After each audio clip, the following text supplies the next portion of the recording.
Hello everybody, welcome back to my YouTube channel. So guys, in this video I'm gonna be showing you how can we use Apple Intelligence after iOS 18 update.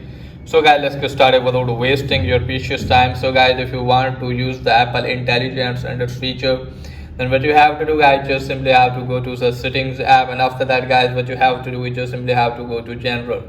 So guys, you can use some of the Apple Intelligence feature on iOS 18.0, and you can also use some of the features on iOS 18.1. So guys, make sure that if your iPhone is running iOS 18.0, so guys, you can use some of the features on iOS 18.0, and you can also use some of the features on iOS 18.1. Okay guys, and if you have iOS 18.1 and still Apple Intelligence not available for you and you want to use it, then it means your device is not supported for this one.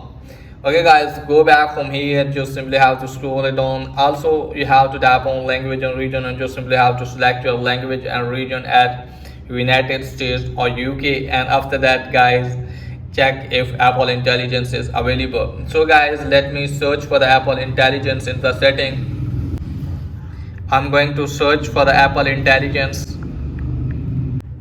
So you can see guys, Apple Intelligence is not available for me because I have iPhone 12 Pro Max. Okay guys, if you want to use Apple Intelligence on your device, then you should need the iPhone 15, 15 Pro Max or iPhone 16 series.